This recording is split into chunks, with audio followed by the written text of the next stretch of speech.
사랑하는 뉴욕교회 성도 여러분, 또 이 방송을 시청하는 모든 성도 여러분, 주님의 은혜 가운데 지난 밤도 평안하셨습니까? 오늘 우리가 함께 나눌 말씀은 마태복음 6장 19절로부터 34절 말씀까지입니다.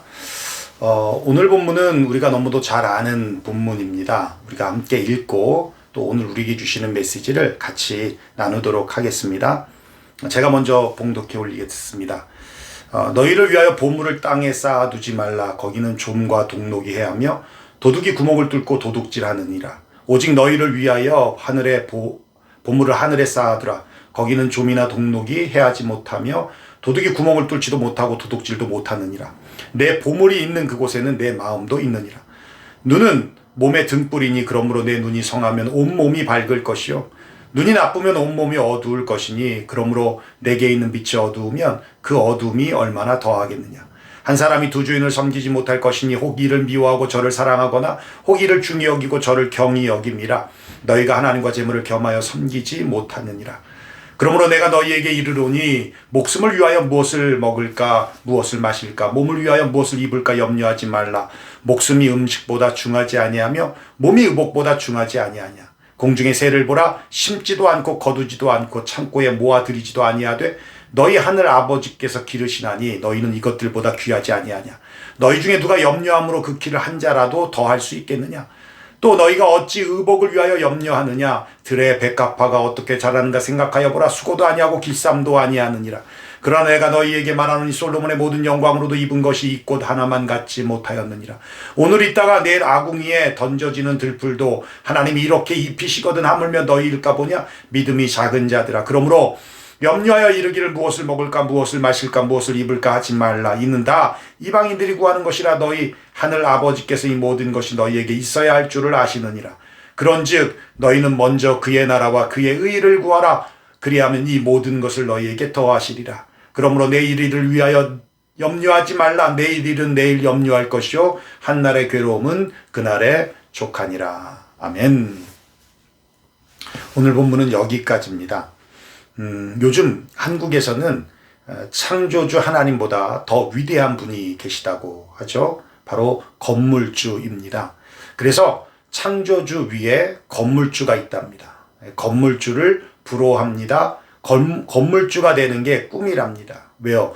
보이지 않는 창조주보다 건물주가 되면 더 확실한 유익이 있기 때문이라는 거예요. 일단 렌트비를 받으며 안정적인 삶을 살 수 있다는 것이죠. 또 땅과 건물은 배신하지 않는답니다. 한국 강남에 가로수길의 한 건물이 2005년에 30억 했던 것이 지금은 200억이랍니다. 200억. 그러니까 거의 1년에 15억가량이 올랐던 것이죠. 일반 직장인들이 감히 평생 개미처럼 일해서 벌 수 있겠습니까? 물론 요즘에 좀 부동산이 떨어지지만 이보 전진을 위한 일보 후퇴일 수 있죠. 그래서 창조주보다 건물주라는 말에 돈이면 다 된다라고 하는 생각이 담겨져 있습니다. 어떤 사람이 필리핀에서 불법 도박 사이트를 만들어서 캐시로 50억을 벌었답니다. 500만 불이죠. 50억을 벌었다면 누군가는 잃은 사람이 있겠죠. 그 누군가는 그것 때문에 가정을 잃고 직장을 잃고 소망을 잃고 정말 악한 짓인 겁니다. 그것을 친한 친구들에게 자랑을 했답니다. 뭐 인생 한방이라 하겠죠. 그렇게 자랑했겠죠. 그런데 그 친구가 어느 날 갑자기 강도로 변해서 칼로 들이대며 죽이겠다고 위협하면서 캐시 50억을 다 빼앗아 달아났다는 겁니다. 그도 그럴 것이 불법으로 번 돈이니까 당연히 경찰에 신고하지 않을 것이라는 생각에 그렇게 친구를 배신하고 친구 돈을 빼앗아 간 것이죠. 만약 신고하면 본인도 깜빵 가고 뺏은 놈도 깜빵 가고 그러는 거니까 안 할 거라 생각했던 것이죠. 그런데 했답니다. 그래서 둘 다 감옥에 갔답니다. 여러분, 돈 때문에 인간관계가 깨지죠. 돈 때문에 살인하고 잔악무도한 일들을 벌입니다. 돈이 주는 유익, 혜택이 있지만 돈이 수단이 아니라 목적이 돼버리면, 이 목적이 된다는 것은 돈이 마음을 장악하게 된다는 것을 의미합니다. 그러면 정말 무서운 일이 벌어지는 겁니다.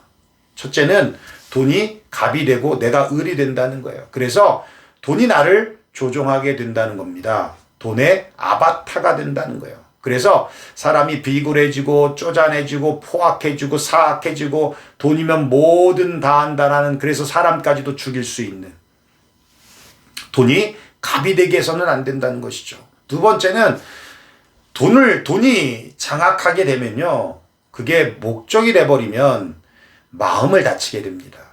무엇보다 마음이 다치면 큰일이 나는 거죠.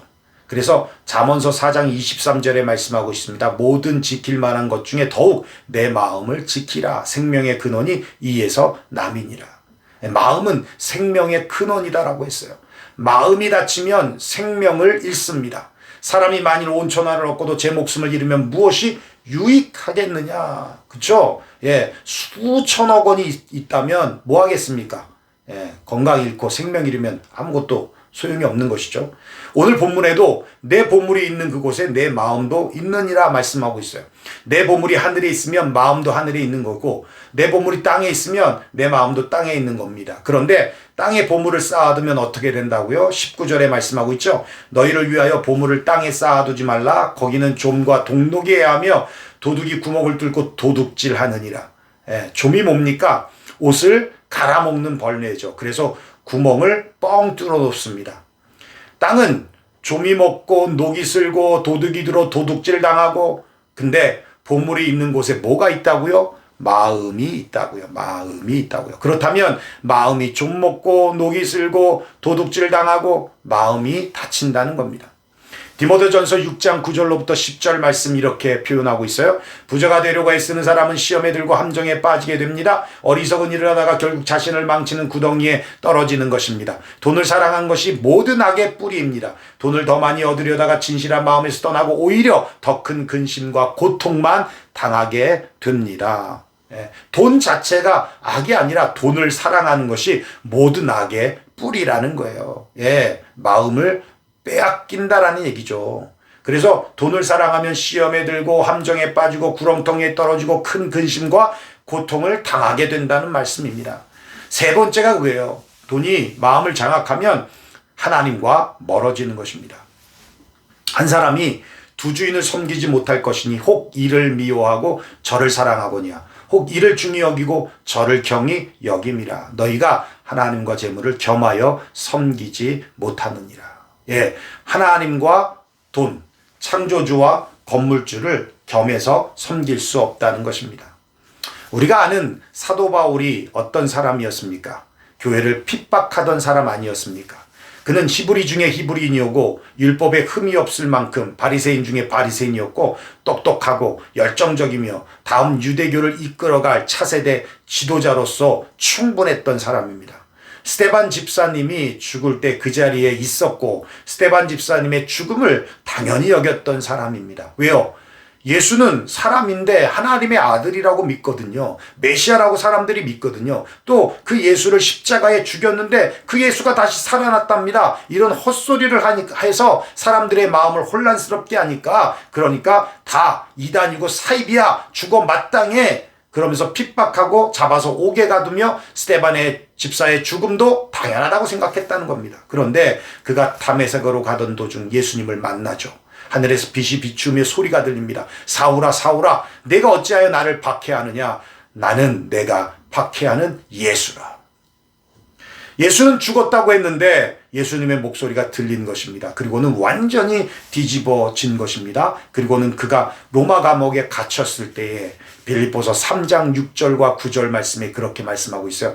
열심으로는 교회를 받게 하고 율법의 의로는 흠이 없는 자라. 그러나 무엇이든지 내가 유익하던 것을 내가 그리스도를 위하여 다 해로 여길 뿐더러 또한 모든 것을 해로 여김은 내 주 그리스도 예수를 아는 지식이 가장 고상하기 때문이라. 내가 그를 위하여 모든 것을 잃어버리고 배설물로 여김은 그리스도를 얻고 그 안에서 발견되려 함이니. 하나님이 삶에 들어오니까 이전에 소중하고 가치 있게 여겼던 것들이 자연스럽게 버려지더라는 거예요. 아니, 이게 당연한 것입니다. 당연한 거예요. 건물주가 주는 혜택보다 창조주 하나님이 주시는 유익이 더 크고 가치 있다고 생각하게 되니까 배설물처럼 여겨지더라는 겁니다. 하나님과 재물은 동시에 같이 섬길 수 없다는 거예요. 여러분, 돈을 벌지 말라는 말씀이 아닙니다. 돈이 나쁘다고 하는 것도 아닙니다. 돈이 마음을 장악하지 못하게 하라는 겁니다. 돈이 그냥 수단이지 목적을 삼아서는 안 된다는 거예요. 돈이 마음을 장악하는 순간부터 우리는 돈에 조종을 당하는 아바타가 될 것이고 마음을 다치고 하나님과 멀어지게 된다는 것이죠. 그렇다면 우리가 쌓을 보물이 무엇입니까? 보물이 있는 곳에 내 마음도 있다. 그 말은 내 마음에 있는 그 무엇이 보물이라는 얘기죠. 제가 한국에서 부목사로 섬길 때 교회 사무실에 홈리스 분들이 이렇게 자주 찾아오시거든요. 그래서 동냥을 하시는데 그런 분들을 위해서 구제비를 항상 사무실에 준비해 놓습니다. 그래서 보통 오시면 한 2,000원 정도를 드려요. 그런데 하루는 겨울이에요. 홈리스 같지 않은 분인데 동냥하러 오신 거예요. 그래서 추울 때니까 사무실로 들어오셔서 몸 좀 녹이고 가시라고 말씀드리고 소파에 앉히고 제가 커피를 타서 대접을 했습니다. 그러면서 이제 이런저런 다 사연이 있으시잖아요. 누구는 뭐 노숙자로 원래부터 태어나서 노숙자가 된 사람이 있습니까? 다 사연이 있는 것이지. 그런 사연들을 같이 이야기 나누고 그러면서 참 마음이 짠하더라고요. 그러면서 이제 제가 5,000원을 드렸어요. 2,000원 보통 드리는데 5,000원을 드렸어요. 그랬더니 거절을 하시는 거예요. 그러면서 그분이 무슨 말씀을 하시냐면 따뜻한 커피를 주신 분이 처음이라고 감사하다고. 그 말씀을 하시는데 마음이 되게 찡하고 울컥했습니다. 물론 드렸어요. 5,000원 드렸지만 커피 한 잔이라도 마음을 담아서 정성을 진실하게 드렸더니 그분에게 그 커피가 보물이 되더라는 겁니다. 성경에 누구든지 제자의 이름으로 이 작은 자 중에 하나에게 냉수 한 그릇이라도 주는 자는 내가 진실로 너희에게 이르노니 그 사람이 결단코 상을 잃지 아니하리라 라고 말씀하고 있어요. 냉수 한 그릇이라도 주의 이름으로 베푼다면 그것도 하늘에 쌓여지는 보물이 되는 것입니다. 보물은 내 마음에 있는 그 무엇이죠? 그 보물은 구제와 섬김이라는 통로를 통해서 하늘에 쌓여지는 것입니다. 그렇습니다. 여러분의 가족이 보물입니까? 하나님 앞에 맡기고 기도하십시오. 자녀들을 말씀으로 교육하고 양육하시면 그 자녀라고 하는 가족이라고 하는 보물이 하늘에 쌓여집니다. 여러분의 지식이 보물입니까? 하나님을 아는 지식 위에 여러분의 지식을 쌓아 보십시오. 여러분의 그 지식이 하나님의 뜻을 이루는 데 귀하게 사용되어질 것입니다. 여러분의 위치, 여러분의 지위가 보물입니까? 높은 자리에 있을 때 낮고 약한 자리에 있는 사람들을 더 배려하고 품어보시고 섬겨보십시오. 여러분의 차가 보물입니까? 차 없는 사람들에게 도움을 주십시오. 라이드도 해드리고 하나님이 기뻐하시는 하늘의 보물이 쌓이게 될 것입니다. 여러분의 집이 보물입니까? 성도들, 영토원들을 위해 개방하셔서 함께 성경 공부를 할 수 있는 공간으로 활용하시거나 함께 예배드리는 처소로도 활용하시거나 복음을 전하는 그런 장소로도 활용하시게 된다면 그러면 하늘의 보화가 쌓여지는 복된 천국 같은 집이 될 것입니다. 우리가 이 보배를 질그릇에 가졌으니 심히 큰 능력은 하나님께 있고 우리에게 있지 아니함을 알게 하려 함이라라고 고린도서 4장 7절에 말씀하고 있습니다. 그렇습니다. 그 무엇보다도 우리의 보물은 바로 예수님이고 복음이 되었으면 좋겠습니다. 그래서 항상 우리의 마음에 예수님께로 향하고 복음으로 이웃을 섬기는 저와 여러분들의 모습이 되었으면 좋겠습니다. 성경은 분명히 하나님과 재물을 같이 섬길 수 없다라고 말씀하고 있고 오늘 하루도 좀이 있고 녹이 슬고 도둑이 들끓는 땅에 보화를 쌓으려고 고분분투하는 삶이 아니라 하늘의 보화를 쌓는 하늘의 마음을 두고 살아감으로 오늘도 변함없이 그의 나라와 그의 의를 먼저 구할 수 있는 에브리데이 크리스찬들이 되시기를 주님의 이름으로 축원합니다.